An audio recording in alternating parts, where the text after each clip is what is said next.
What's up, guys? Happy 4th of July to all of you. I hope you have a very safe and happy holiday. And guess what? It's time for me to rank all the Marvel Studios movies. Every film in the MCU, all 23 movies, I am ranking them from worst to best. And there's a lot. I'm going to touch on them very briefly because if I didn't, this would be a very long video. So let's get things started. The 23rd and worst film in the MCU is... it's Thor: The Dark World.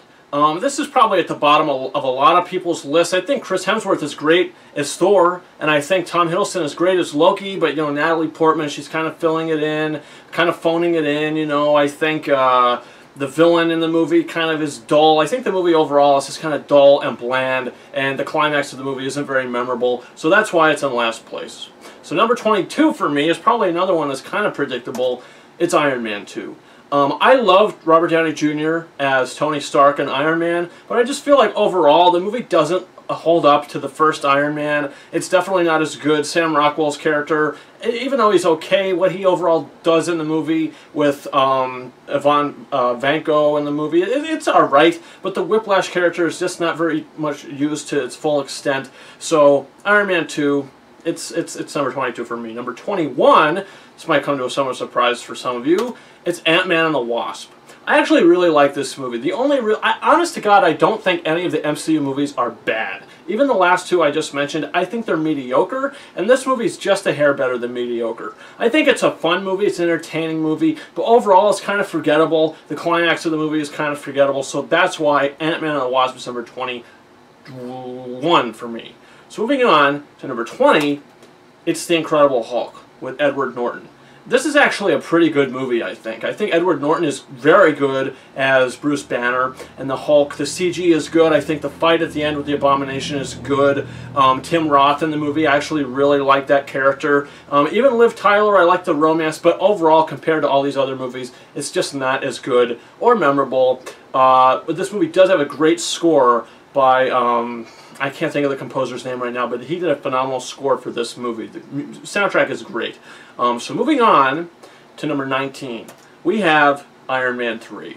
I think this movie works better as a Shane Black movie than it does an actual Iron Man film, because after this movie ended, when they went into Age of Ultron, they had to retcon a lot of the stuff because Shane Black pretty much tied it with a bow, and I'm not entirely sure why he sort of took the film in the direction he did. But like I said, it's fun, it's entertaining, the Mandarin thing, you're either going to like it, you're going to dislike it. So with that being said, that's why this movie is number 19. Moving on to number 18, it's Guardians of the Galaxy Volume 2. I loved the dynamic with all the Guardians of this movie, but it is a comedy show. I think everyone is popping out jokes just for the sake of popping out jokes. It doesn't feel natural, it doesn't feel genuine, it just feels kind of very forced. Some of the humor feels very forced. I do like Kurt Russell in this movie, but there's just, you know, certain things about it. The climax of the movie, it is a little long and dragged out, I think. So, you know, overall, that's why this movie ranks number 19. Let's see. We got 23, 22, 21... 20, 19, okay, 18. So moving on to number 17, it's Captain Marvel. It's one of the newer releases. I actually think Captain Marvel is not a bad movie. I think that the color palette is a little too dim, it's a little too dark. I think that it could have been brightened up a bit. I do really like Brie Larson as character. It is very fun to see Samuel Jackson again as a younger Nick Fury. Ben Mendelsohn completely steals the show, and I hope he's going to appear again in the Marvel Cinematic Universe. We'll see what happens. But yeah, Captain Marvel, fun movie, but overall, the rest of them are just better. So moving on to number 16, we have Avengers Age of Ultron. This is the worst Avengers movie, but at the same time, it is very fun. We get introduced to Scarlet Witch, we get introduced to Quicksilver, who does get killed off very quickly, unfortunately. He's only in this one movie, but I do love this movie. He's only in this one movie, but I do really like Avengers Age of Ultron. Like I said, it's very fun. It is kind of messy in the middle of the movie sometimes when Thor goes off to do his own adventure, you know, when they go to, you know, Clint's house, Hawkeye's house. I do like that stuff, but overall, it's just not as good of a movie as the rest of these films. So moving on to number 15, I believe it's 15. Number 15 for me is Doctor Strange. I actually loved this movie a lot after seeing it in the theater. I came off this movie so high, I even think I came off of it really excited. I should say. I gave this movie a 5 out of 5. It definitely doesn't deserve that. I would probably say Doctor Strange is a solid 4 out of 5 movie. I loved this movie. I think it's visually stunning. I like the relationship between him, Rachel McAdams. The villain is kind of wishy-washy, but Tilda Swinton might have just stole the show for me. She's fantastic in this movie. So moving on to number 14, we have Spider-Man Far From Home.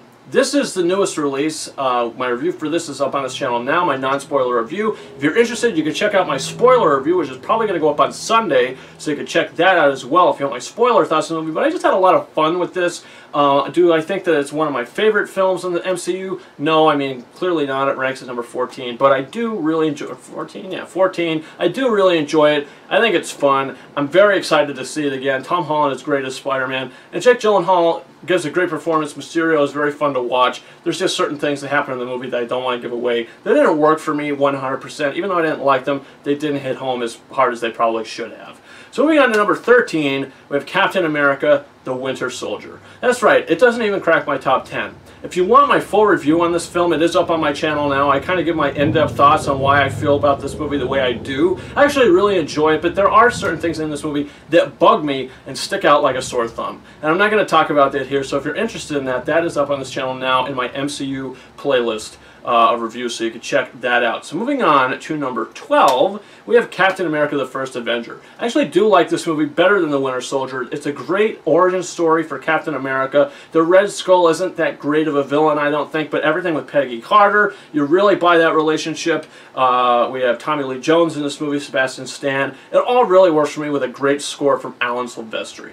So moving on to number 11, which is Kenneth Branagh's Thor. I actually think that this is a very underrated superhero movie. It's really good. I think Kenneth Branagh's direction for this is great. Everything between Loki and Thor, the relationship, the back and forth between them, and Odin, and the Frost Giants. Natalie Portman is probably the best she's ever been in the Thor movies, that is. I mean, I know she's only in 2 of them, but she's better in this than she is in the second one. Patrick Doyle gives a great score, so that's why Thor's number 11 for me. Number 10 is Best Picture nominee Black Panther. This is the only superhero movie in Oscar history to be nominated for Best Picture. And I definitely do think it deserves it. I think, you know, Chadwick Boseman is great in this movie. Michael B. Jordan is great in this movie. He could have been nominated for Best Supporting Actor. Andy Serkis has a smaller role, and I like what he had to do. Overall, I just think that the rest of the movies, just quite frankly, for me, I had a more fun of a time with, and I just like them a tad more. But Black Panther is a great movie, and it cracks the top 10. Moving into number 9, we have Ant-Man. The first Ant-Man, Paul Rudd is fantastic in this movie. His relationship with Evangeline Lilly, I really bought that. Paul Rudd is so charismatic and he's so fun in this role, and I love Hank Pym in this movie. I love Michael Douglas in these movies. He's great, and I can't wait to see him return. Hopefully they do an Ant-Man 3. Pretty sure they will, but we'll see. Phase 4 hasn't been announced yet, but I am really looking forward to see where this character goes after the events of Endgame. So we'll see what happens with that. So, moving on to number 8, it's James Gunn's first Guardians of the Galaxy. Watching these characters come together for the first time and the adventure that they go on when we meet Yondu for the first time, Ronan, I actually really dig this movie. It has a great score by who composed this movie? I don't know. Tyler Bates, maybe he's the composer of this movie. It's the name I'm pulling out of my head. Could be not. But I loved this movie. It's so fun. It's so entertaining. It's so vibrant. The visuals are great. And that's why Guardians of the Galaxy is number 8 for me. Moving on to number 7, it's Captain America Civil War.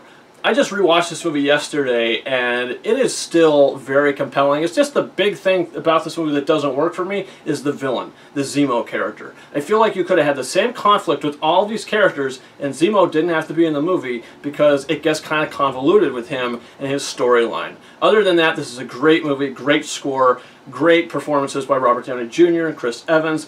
I love Captain America Civil War. Moving on to number 6, we have Iron Man, the first Iron Man. It doesn't quite crack the top 5, but these movies are all fantastic. You could check out my review for this movie. It's up on this channel now. Robert Downey Jr., this is the movie that started it all. And it's such a great superhero origin story when he has to, you know, build his technology in the cave, when he's, you know, being taken by these people who are out to get him from Jeff Bridges' character. Everything about this movie just pretty much works for me. If you want to watch my, like I said, my in-depth review for this movie, it's up on this channel now, so you can check that out. It's in my Quickie Wednesday playlist. Moving on to number 5, Spider-Man Homecoming. You might be a little surprised that this movie is as high on my list as it is, but I absolutely adore Spider-Man Homecoming. It's a great origin story for Peter Parker, even though he was introduced in Captain America Civil War. He's great in this movie. This movie does extend upon that. We get him in this full film. We have Robert Downey Jr., Tony Stark as his mentor. Michael Keaton is one of the best villains in the MCU. I absolutely dig this movie. It's so fun. It's funny. It's entertaining. It's lighthearted. It's everything you want an MCU Spider-Man movie to be, and they really knocked it out of the park. So moving on to number 4. Yes, number 4. We have Avengers Infinity War. This movie, it is so crazy and mind-boggling to me what the Russo brothers were able to accomplish with this movie. It's nuts. Like, all of these characters in this one movie, it shouldn't have worked. And the Russo brothers had a big scale, and they just juggled the hell out of it, and it worked wonderfully. And this is a great movie. It's just, for me, it's not as fun as the next 3 movies that I'm going to be talking about. But Avengers Infinity War, the drama is there, and I think it works wonderfully. But like I said, it's not as fun. And moving on to number 3, my 3rd favorite film in the MCU, is Thor Ragnarok. I absolutely love this movie. From the moment I saw it, every time I rewatch it, I have so much fun with this movie. Taika Waititi knocked it out of the ball field with this movie. Chris Hemsworth is fantastic. Tom Hiddleston is fantastic. I love the introduction of Tessa Thompson into this. The great dynamic between Thor and the Hulk. This might be my favorite use of the Hulk in any MCU film. Cate Blanchett, like I said, as Hela. Wonderful villain. I love this movie. Taika Waititi did a phenomenal job, and I can't wait to see what he's going to do next. I hope that he does something with the Thor 4. Whatever he's going to do, I love this movie so much. And moving on to number 2, it's the first Avengers movie. This is almost a perfect superhero movie. It's the team-up that we've always dreamt of, and it worked. Joss Whedon is the one, and he's the one that's responsible for this. And is there anything wrong with this movie? Not really. Everything going on with Loki and the Avengers and how they have to work together and they kind of butt heads at first, I dug it. And I thought it was fantastic. Alan Silvestri composed this phenomenal score for this movie that we still hear today. The Avengers theme is incredible. I love it. And that's why Avengers is at number 2 for me. And number 1 might be a surprise, might not be a surprise, but it's Avengers Endgame. I think this is the only MCU movie that is a masterpiece. I personally think Avengers Endgame is a masterpiece. Everything about this film worked for me. Everything they did with every single character in this movie worked. I thought it was emotionally riveting. I thought it was so fun, so entertaining. It's the longest MCU movie. It's 3 hours long, and it completely flies by. Alan Silvestri's music is incredible, and I hope he gets an Oscar nomination for Best Original Score, because some of the music in this damn movie is absolutely off the charts. The Russo brothers have done an incredible thing with Avengers Infinity War and Avengers Endgame. What they have done, it is unprecedented, and I absolutely love this movie, especially the final battle. The way that the story progresses, it's surprising, but at the same time, it works, and I loved it. And that's why Avengers Endgame is number 1 for me. Whew, holy smokes. All right, that was a lot to talk about. But guys, leave a comment in the comment section. What are your top 23 films in the MCU? You want to leave a top 23? You want to leave a top 20? Rank something in the MCU. Give me your thoughts on that. Or just tell me, what did you think about my list? Would you have certain films higher or lower than I did? This is just my personal rankings. So we'll see what happens. Phase 4 is the next thing that we're going to get, and it's probably going to be announced at Comic-Con. Keeping our fingers crossed for that. And if it is, I will definitely do a video and talk about some of the things coming out with that. Very much looking forward to that. Guys, don't forget to hit that subscribe button. As I mentioned before, there's reviews for a lot of these films up on my channel now. I have a full MCU movie reviews playlist on this channel, so you can check that out. Also, as I said, my spoiler-filled review for Spider-Man Far From Home is going up probably this Sunday, so you can check that out. Right after I finish recording this video, I'm going to edit, I'm going to probably post, and then right after that, I am going to start to binge Stranger Things Season 3. Probably going to get through half of it today, and the rest of it tomorrow. So my review for that, my recap for that, is probably either going to be up tomorrow night or Saturday. So you could definitely look forward to that. Also, guys, you can follow me on Facebook and Twitter. The links to those are in the description of this video. And you could also follow me on Instagram at KingOfRises131. And guys, that's been it. Thank you very much for watching my rankings of all the 23 films in the MCU. And until next time, over and out.